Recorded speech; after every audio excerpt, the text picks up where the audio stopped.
안녕하십니까. 호크로 투자하는 쇼킹 부동산입니다. 한국은행 말을 바꿨다 시작해 보겠습니다. 영상 전에 구독과 알람 설정 부탁드리겠습니다. 자, 전 세계적으로 인플레이션이 확산되면서 긴축 움직임이 빨라지고 있습니다. 제일 먼저 5%의 소비자 물가 상승률을 기록하고 있는 미국은요, 당초보다 1년 6개월 먼저 금리 인상에 착수할 것이고 2024년까지 6차례 금리를 올린다는 이야기가 나오고 있습니다. 11월 달부터는 테이퍼링에 들어가죠. 자, 영국은행은요, 지금 물가 급등에 따라서 금리 인상을 준비하고 있다고 밝혔고요.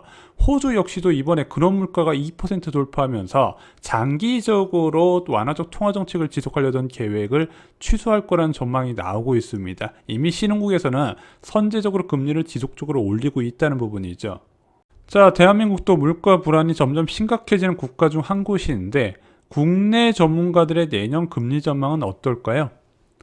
하나금융연구소에서 10월 7일 날 발표한 자료로는요, 내년 금리가 1.25%가 될 거라서 전망했습니다. 그래서 올해 11월 달과 내년 3분기에 한 차례씩 인상돼서 코로나19 이전 수준인 1.25%로 돌아갈 것으로 봤어요. 자, 이거 보면은 부동산 투자자 입장에서는 굉장히 반가운 소식이에요. 왜냐면은 1.25란 기준금리가 여전히 부동산 시장의 우호적인 조건이거든요. 자, 1.25% 해봤자 2%안 되는 예금금리가 나타나기 때문에 부동산 시장에 자금이 계속 유입될 수 있는 환경이 된다고 본 겁니다. 그러면은 하나금융연구소는 왜 내년에 기준금리가 1.25%가 될 것으로 전망을 했냐? 간단합니다.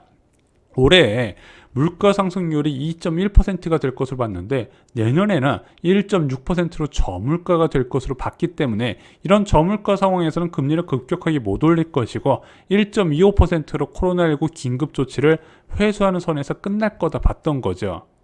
자, 국내 기관들이 이렇게 금리 인상을 보수적으로 봤던 이유는 간단합니다. 바로 한국은행의 8월 경제전망 보고서를 참고했기 때문에 그래요. 한국은행에서 내년 물가가 1.5%의 저물가가 나올 거라고 전망을 했기 때문에 그러면은 이런 저물가 상황에서 금리 올려봤자 경제에 부담을 주는 1.25% 이상은 힘들 거다 봤던 겁니다. 그래서 끼케야 올해 한 차례 내년 한 차례 올리고 끝날 것이다 봤던 거죠.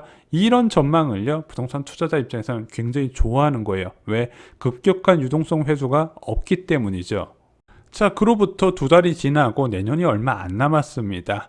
자, 소비자 물가 상승률 2.5%가 나왔어요. 그리고 다음 달 10월 물가 상승률은 3%가 나올 거란 전망이 나오고 있습니다. 그래서 기재부가 지금 비상이 걸려서 물가 대책을 계속 세우고 있죠.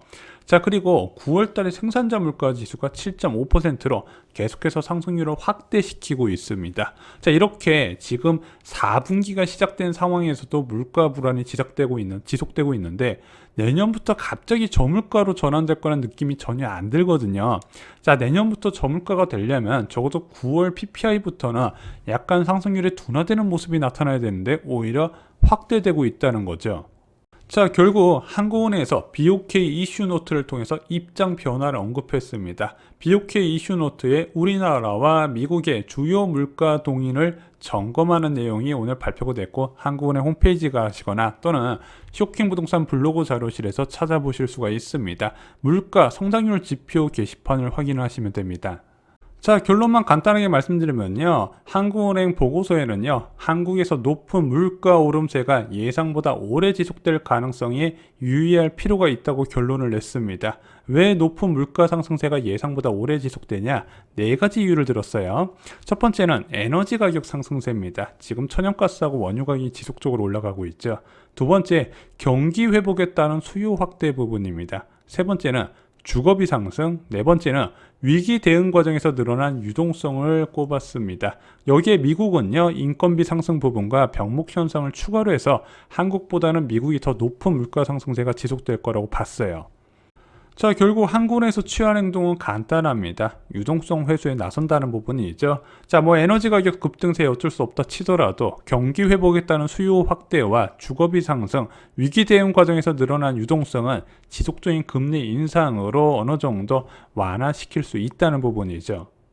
자, 물론 많은 부동산 전문가분들이 금리 인상에도 부동산 끄떡 없다고 말씀하신 분들이 있습니다. 그래서 그 대표적인 사례로 2017년과 2018년 예를 들어요. 자, 그런데 이 인플레이션에 따른 기준금리 인상은요, 2017년이나 2018년 같은 금리 인상 분위기가 아니에요. 왜냐면은 이 당시에는요, 물가 불안도 조금 애매했고요, 성장률도 굉장히 애매했습니다. 그래서 한국은행에서는 금융 불균형 방지를 위해서 가계부채가 높기 때문에 그것을 방지하는 목적으로 1년에 한 차례씩 시장이 신호를 줬던 거예요. 진짜 물가 불안해서 금리를 올리잖아요. 이런 식으로 나타나게 됩니다. 자, 2010년부터 2011년까지 5차례 수직적으로 올려버리죠. 왜냐면은 물가 불안은 금리 인상 한두 번으로 절대 해결이 안 되기 때문이죠. 이미 신흥국에서 물가 불안이 먼저 나타났고 주요 중앙은행에서 계속해서 금리를 올렸지만 안 잡히고 있거든요. 계속 올리고 있습니다. 그래서 이런 물가 불안에 따른 기준금리 인상은요, 굉장히 무섭게 자주 올리는 측면이 있어요. 자, 아시는 분들은 아시겠지만 현재 국채금리가 무섭게 치솟고 있습니다. 대한민국 유동성 지표로 알려진 국채 3년물 금리가요, 1.94%까지 올라갔어요. 불과 1개월 전까지만 해도 1.6% 됐다고 28개월 만에 최고치라고 언론에 도배됐는데 한 달 만에 2% 가까이 올라갔다는 부분이죠. 조만간 2% 넘을 겁니다. 그래서 올해 1월 1일 대비해서 지금 금리 상승세가요, 거의 무섭게 1%포인트 가까이 올라갔다는 부분이죠. 자, 왜 이렇게 국채금리가 올라가냐? 결국에는 예상보다 빨라질 금리 인상을 채권 시장에서 선반영하고 있다, 이렇게 보시면 될 것 같고요. 부동산 시장 향후 전망할 때는요, 이런 채권 시장의 급격한 변화와 일맥상통하는 경우가 많기 때문에 채권 시 금리가 지속적으로 올라가는 부분, 향후 부동산 시장이 안 좋은 전망의 선제 지표로 보시는 게 좋을 거다, 저는 이렇게 말씀을 드립니다. 자, 그리고 오늘 추가로 발표된 한국은행 지표가 있습니다. 소비자 동향 조사죠. 자, 이거 굉장히 중요한 지표입니다. 왜냐, 지금 대한민국 같은 경우는요, 공급층 인플레 요인과 수요층 인플레 요인이 같이 맞물려 있어요. 원자재 가격 인상분을 수요 측에서 받아주기 때문에 물가 상승분이 확대되고 있는 겁니다. 그래서 소비자 동향 조사가 굉장히 중요한데, 7월 달에 코로나19 확산에 따라서 110까지 갔던 소비 심리 지수가 103포인트까지 하락했거든요. 이번 달에 발표된 거 보면은 106.8로요. 전월 대비 3포인트 확대된 것으로 나타났습니다. 언론에서 이렇게 표현을 했어요. 일상 회복 기대감이 커져서 소비 심리가 2달 연속 반등했다고 표현을 하고 있습니다. 4차 코로나 충격에 대해서도 벗어나는 모습이 보이고 있어요. 자, 특히 소비 지출 전망에서 높게 나타났거든요. 기여도를 보면요, 1포인트로 가장 높은 비중을 차지했습니다. 그래서 한국은요, 미국과 더불어서 소비가 강하게 일어나는 국가, 그래서 3분기 때 성장률이 좀 주춤했잖아요. 왜 그러냐? 민간 소비가 많이 감소했었는데, 자, 4분기 때는 다시 확산될 가능성, 민간 소비가 회복되면서 성장률 목표 한 4%에 도달할 가능성이 제기가 되고 있는 겁니다. 자, 가계 재정 상황에 대한 인식도 개선되는 게 뚜렷하게 나타나고 있습니다. 생활 현평 전망에서 98포인트로 전월 대비 2포인트 확산제 늘어났고요. 가계 수입 전망도 101로요. 기준치 100을 넘어섰습니다. 소비 지출 전망은 112까지 올라갔네요. 자, 경제 상황에 대한 인식도 개선되는 게 나타나고 있습니다. 현재 경기 판단 2포인트 올라갔고요. 향후 경기 전망도 2포인트 올라갔습니다. 취업 기회 전망도 6포인트 올라갔고요. 금리 수준 전망은 1포인트 하락했는데, 왜냐면은 8월 달에는 기준금리 인상이 있었잖아요. 그래서 9월 달에 그 인상분이 한꺼번에 반영됐고요. 10월 달에는 기준금리가 동결되면서 아무래도 상승률이 좀 둔화된 것으로 나타났습니다. 11월 달에 조사하면 다시 올라갈 거예요.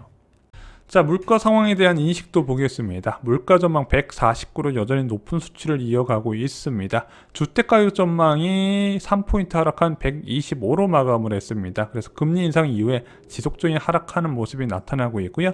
임금 수준 전망은 전월과 동일합니다.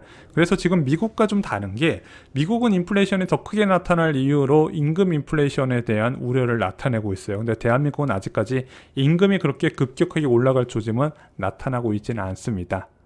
자, 기대 인플레이션도 보겠습니다. 물가 인식은 2.4%, 기대 인플레이션도 2.4%입니다. 어떤 품목이 이렇게 높은 물가 인식을 만들었냐? 석유류 제품과 농축수산물, 공공요금 등 순이었습니다. 내년에 공공요금 많이 올라갈 거예요. 그리고 전월 대비해서는 석유류 제품과 공공요금 등이 증가한 반면 농축수산물과 집세 비중은 좀 감소한 것으로 나타났습니다. 아무래도 지금 전월세 가격 불안이 약간은 좀 진정되는 모습이 나타나고 있는데, 그것이 물가 인식에도 어느 정도 반영이 되는 것 같습니다.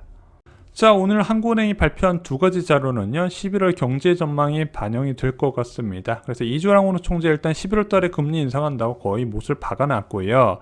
그 다음 금리 인상이 굉장히 중요한데, 지금 해외 IB들은 내년 1분기를 유력하다고 봐요. 자, 그런데 그럴 가능성이 커졌습니다. 물가 불안에 따른 1분기 금리 인상이 힘을 받게 될 거죠. 그래서 지금 점진적인 문구 자체를 없앴는데, 왜 없앴냐? 이주랑오노 총재가 야, 시장에서 연속된 금리 인상이 없다고 판단하고 있다. 이거 잘못된 것이다. 그래서 이 점진적이라는 문구를 통방문에서 빼버렸는데, 야, 그러면은 11월 달에 올리고 나서 1월 달에 바로 올릴 수 있겠네. 이런 전망이 힘을 받고 있는 겁니다. 자, 부동산 시장에 의미 있는 변화는요, 연속된 금리 인상으로 가능하다 말씀드렸습니다. 이 연속된 금리 인상이 2011년 이후에 한 번도 없었어요. 그래서 연속된 금리 인상이 나타나게 되면 부동산 시장은 강한 경계감을 발생시킬 겁니다. 게다가 11월 금리 인상이 끝이 아니라 내년 1분기 1월이나 2월 중에 또 올릴 수도 있다. 이런 경계감도 같이 더해질 겁니다. 그래서 12월 달을 고점으로, 자, 부동산 시장은 금리 인상이 지속되는 만큼 조정에 강하게 들어가게 될 것이다. 여러 차례 강조를 드렸습니다. 그리고 한국은행이 내년에 금리 인상에 따른 굉장히 자주 할 수 있다는 부분을 보고서에서 오늘 언급을 했습니다. 자, 2010년, 2011년과 지금 똑같이 흘러가고 있습니다. 2012년, 2013년 대세 부동산의 하락기를 보는 5차례 금리 인상 굉장히 높은 확률로 재현될 가능성이 있습니다. 쇼킹 부동산원 아파트 교과서로 과거를 공부하시고 미래를 대비하시기 바랍니다. 이상 영상 마치겠습니다. 감사합니다.